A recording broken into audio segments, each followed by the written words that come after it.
Senhores diretores e servidores das varas do trabalho, dando andamento às atividades da corregedoria, apresentando para vocês o e-gestor. O e-gestor ele fica localizado na intranet, na aba Judiciário, e ele é a última janela desta aba, é o e-gestor.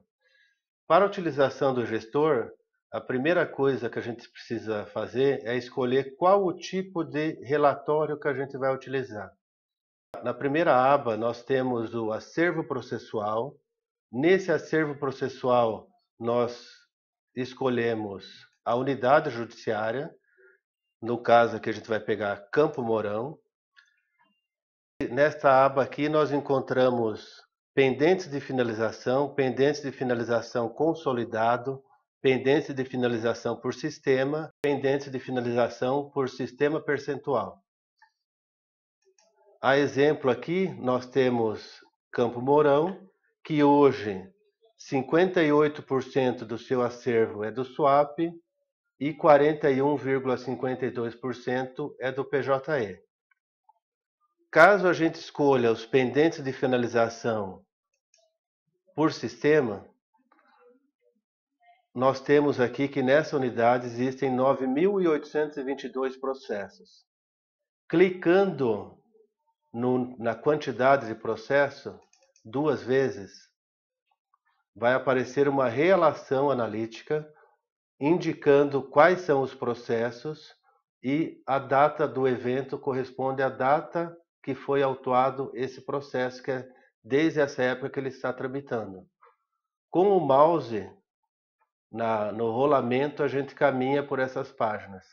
Para sair dessa página, basta dar 2 cliques. Dentro das outras abas, nós temos outras atividades e outros relatórios que são pertinentes para o dia a dia da vara do trabalho. Nós temos na fase de conhecimento os processos que foram solucionados e nesse relatório aparecem a quantidade de processos solucionados por tipo de solução. Tá? Observando que nós temos o ano de 2014, 15, 16 e o ano de 17 até a data da última atualização do e-gestão. Outra coisa importante que a gente precisa observar nesses relatórios é que o e-gestor ele é atualizado diariamente. No caso aqui, ele foi atualizado dia 14 de agosto de 2017, às 4h30 da manhã. Dessa maneira, os dados do e-gestão correspondem a uma atualização semanal. No entanto, o sistema legado nosso, que é o SUAP, e o PJE, ele é atualizado diariamente. Tudo aquilo que a gente desenvolveu no dia anterior, no dia seguinte ele já aparece com atualização. Dentro dessa aba aqui, nós temos então pendentes de solução, onde vai aparecer todos os processos dessa unidade que estão pendentes de solução, ou seja, de julgamento dentro da fase de conhecimento. Ainda nós temos solucionados versus casos novos, onde ele mostra a quantidade de processo que entrou no ano e quantos processos foram solucionados também no mesmo período e qual é o percentual de solução que a unidade está atingindo através de uma marcação do percentual. Ainda nós temos os casos novos, né? No caso, nós recebemos os casos novos de duas maneiras, ou pela distribuição ou por redistribuição. Nós somamos esses dois e diminuímos os processos que a vara devolveu para ser redistribuído para outras unidades. Daí encontramos a quantidade de casos novos da unidade. Temos ainda a mesma situação para cartas precatórias e ainda temos prazo médio, onde mostra todos os prazos médios da fase de conhecimento. Temos ainda arquivamento definitivo, onde mostra todos os processos, a quantia de processos arquivados dentro do período. E como ferramenta de trabalho que a gente pode utilizar no dia a dia, nós temos os agrupadores do PJE, onde se traz o agrupador separado por fase processual. Ou seja, aqueles processos que estão nos agrupadores do PJE, aqui agora aparecem em fase processual. Se a gente então der, por exemplo, 2 cliques aqui no 118, que se refere a petições não apreciadas, vão aparecer todas as petições que não foram apreciadas na unidade. E um detalhe interessante aqui é que quando eu tiver mais do que uma petição do mesmo processo, ele agrupa dizendo que existem essas duas petições. Isso serve para as varas do trabalho onde existem servidores que despacham fase de conhecimento e outros fase de liquidação e outros fase de execução. Ainda se nós observarmos esses dois botões aqui, ó, final XX e final X, corresponde ao final pela dezena ou final pela unidade. Através daqui nós podemos escolher, dentre esses processos aqui, somente um final específico. Por exemplo, eu vou escolher aqui o final 1 e vou dar um OK. Agora só apareceram aqui na tela as petições com final 1, né? Que nós temos aqui 6. Vocês podem observar que todos os finais aqui são finais 1 e nós temos aqui 2 petições do mesmo processo e aqui 2 petições do mesmo processo. Para que serve isso? Para as varas do trabalho, onde o serviço é desenvolvido por vinculação. As pessoas podem trabalhar sem ter que ficar procurando o serviço dentro das caixinhas do PJE. Nós temos a mesma situação para os processos que estão nas tarefas do PJE. Dentro dessas tarefas do PJE, nós temos, por exemplo, minutar despacho. Aqui nós temos 60 processos. Prazos vencidos, 191 processos. Se nós clicarmos aqui, vai aparecer a relação analítica dos processos que estão com prazo vencido e a data que ocorreu esse vencimento. Da mesma forma, eu posso escolher através do final, escolhendo aqui o final 5, só vão aparecer agora os processos que estão com o prazo vencido cujo final seja 5. Se eu voltar aqui e marcar todos novamente, eu posso ainda arrastar esse botão para frente aqui do total e ele vai mostrar agora os finais por coluna e linha. Também é uma alternativa para a vara não ter que ficar marcando os finais dos processos. Nós vamos agora analisar a fase de liquidação da unidade. Nós temos agrupadores e tarefas do PJE, que a forma de trabalhar é a mesma daquela encontrada anteriormente. Nós podemos arrastar o botão e ele vai aparecer por final do processo, ou nós podemos marcar nesse botão qual é o final que a gente quer trabalhar, né? Que agora apareceu somente um processo e está aqui, ele é final 3. Ainda nós temos dentro da fase de liquidação as tarefas do PJE, que a lógica é a mesma, né? Nós podemos, por exemplo, nós temos 14 processos com prazo vencido. Se arrastarmos o botão para frente da palavra do botão do total, ele também vai separar por final de processo. Aqui dentro ainda a gente tem arquivo definitivo, onde mostra a quantidade de processos que nós arquivamos definitivamente dentro da unidade. Aqui também a gente clica e ele vai mostrar todos os arquivamentos dentro da fase de liquidação desses processos. Temos aqui ainda o prazo médio, onde mostra o prazo médio de liquidação da fase processual. Aqui a gente observa que a unidade reduziu significativamente o prazo médio da liquidação, Provavelmente porque no ano de 2016 a fase processual foi corrigida, aquilo que a gente conversa durante as correições no que concerne à correção da fase processual. E nós temos aqui ainda os pendentes de finalização, onde consta a relação de todos os processos que estão pendentes de finalização na fase de liquidação desta unidade. Vocês vejam que nós temos aqui processos que estão em liquidação desde 2013. São processos que nós devemos aí ao longo do tempo analisar e corrigir, que provavelmente eles não devem estar nessa fase. Dando sequência, nós temos aqui a fase de execução. Da mesma forma, nós temos os agrupadores do PJE arquivados definitivamente, onde mostra ano a ano quantos processos que foram arquivados definitivamente dentro dessa fase.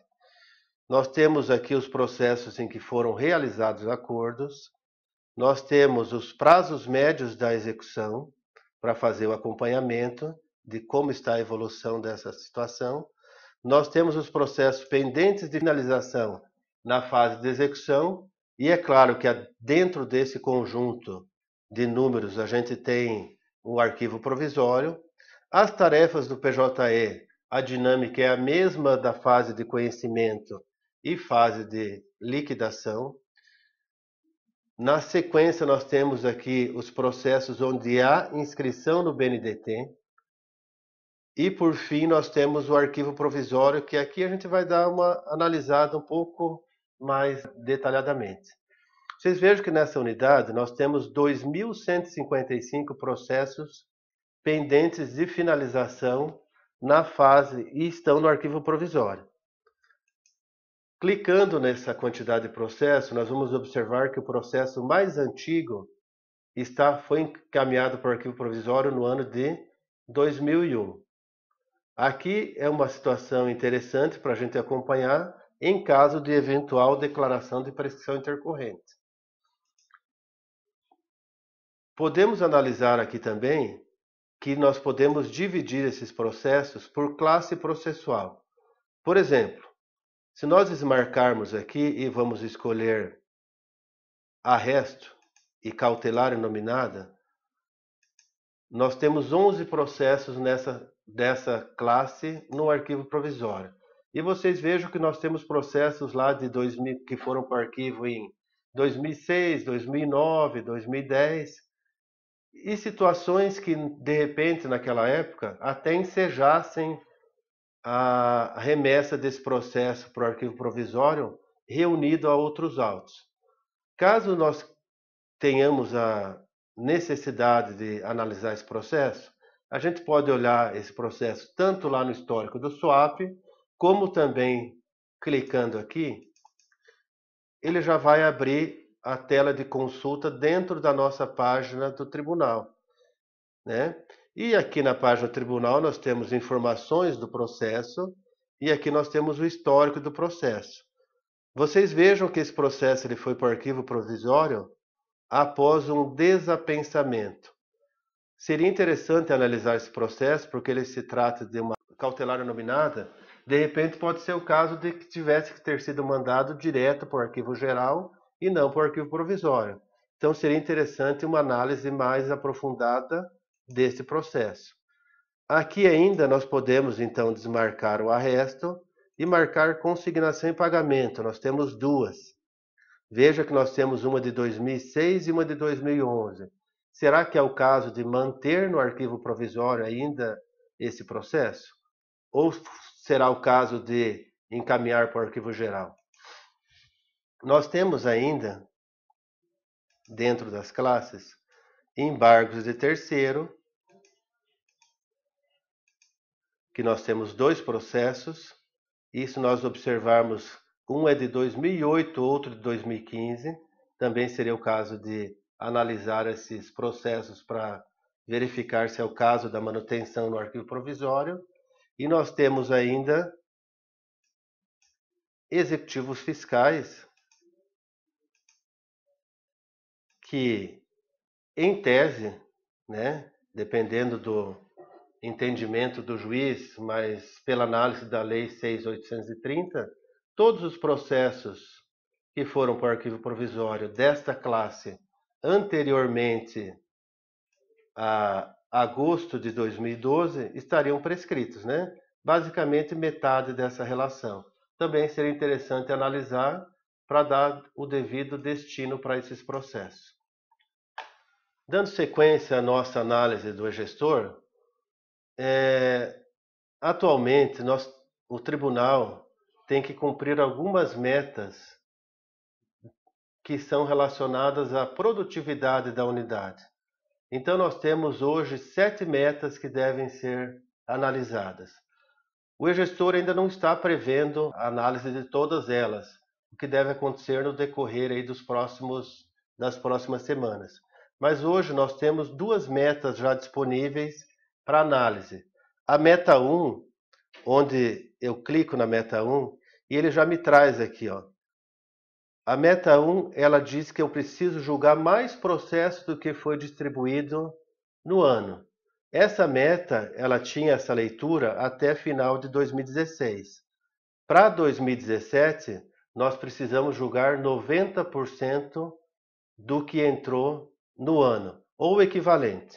Então, aqui na vara de Campo Mourão, que a gente está analisando, vocês vejam que em 2014 solucionou 82% da equivalência, em 2015 77,5%, em 2016 esse percentual aumentou para 109% e a meta passou a ser 90%, ou seja, essa unidade está solucionando em percentual significativamente superior aos casos novos que ingressaram neste ano. Nós temos ainda a meta 3, que ela trata das conciliações, tá? E aqui nós temos um detalhe interessante. Essa meta, até 2014, ela tinha como percentual de barreira 45%. Ou seja, toda vara do trabalho que conciliasse mais do que 45%, ela estaria atingindo a meta. Então, essa unidade aqui em 2014 fez 41%, não atingiu a meta. Em 2015 atingiu, pois fez 46%. Em 2016, 48%. E hoje seria 51%. Só que a meta para 2017 ela passou para 54%. O detalhe é que agora, para calcular essa meta, a gente não utiliza mais, eu vou entrar aqui nos solucionados, alguns itens de solução.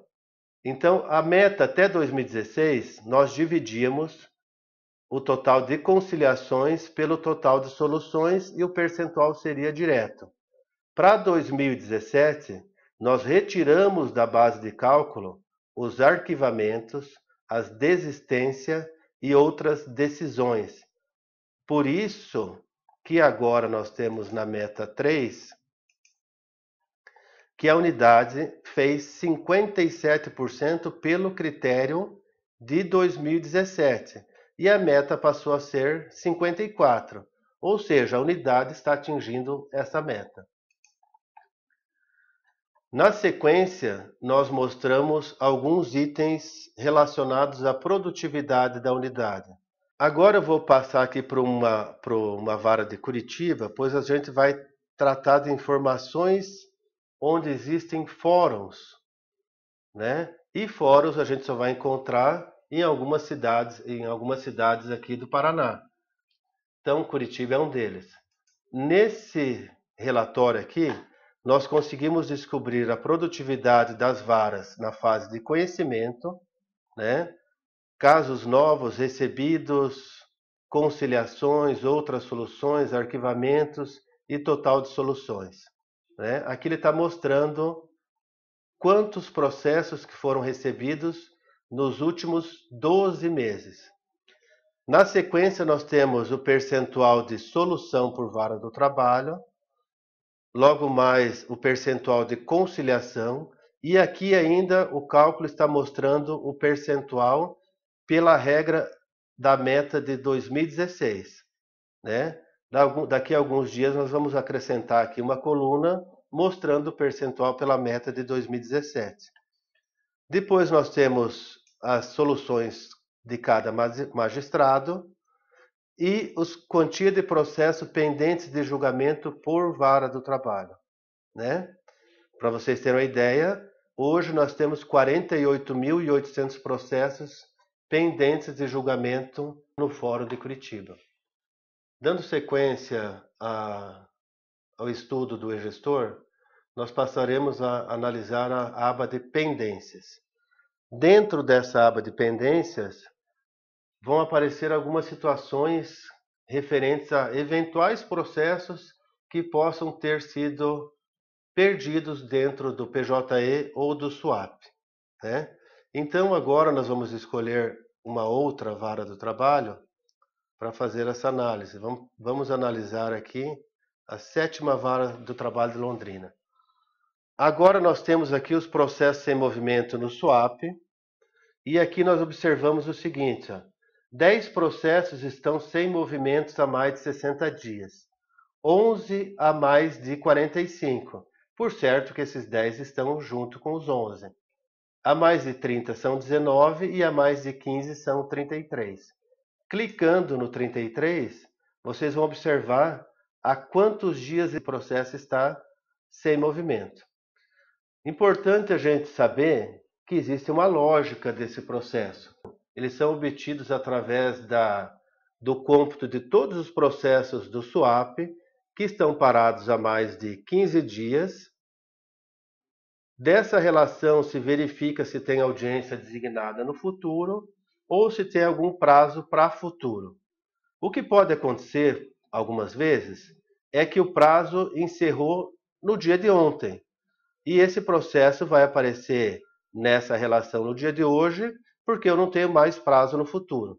Vocês vejam bem que esse relatório ele não tem a finalidade de dar o tom do andamento dos processos na unidade, e sim o objetivo é verificar eventual processo que tenha saído da rotina normal da unidade. É um processo só para verificar pendências mesmo, né? No PJE dessa unidade, a situação é muito parecida. Nós temos 20 processos parados há mais de 15 dias, dos quais nós temos um processo aqui com 124 dias. São processos que eventualmente podem ter sido colocados numa caixinha de audiência e não tinha audiência marcada, ou então dentro de uma caixa de prazo do GIGS, sem a designação do prazo futuro, ou qualquer outra situação que ensejasse aí a perda do processo. Então, para colocar o processo na rotina, nós temos esse relatório aqui. Por fim, nós temos aqui outras informações, que nesse momento nós temos aqui os valores pagos aos reclamantes e os valores pagos diversos. Aqui nós mostramos o quanto que é importante nós fazermos o lançamento de valores no SUAP e no PJE, porque é dessa relação aqui que nós somamos quanto que o nosso tribunal tem arrecadado em cada uma desses impostos, né? Por quê? Isso daqui mostra o quanto que nós arrecadamos para fazer frente ao nosso orçamento. Por isso que é importante o lançamento, para nós obtermos um valor real que é arrecadado dentro do processo trabalhista. Senhores servidores, diretores e gestores, essa ferramenta do gestor, ela foi feita para vocês. Caso vocês tenham algum relatório necessário para o desempenho da atividade, ou alguma necessidade que possa vir ser útil para todas as outras unidades, nós estamos aguardando a sua colaboração. Obrigado e tenha um bom dia.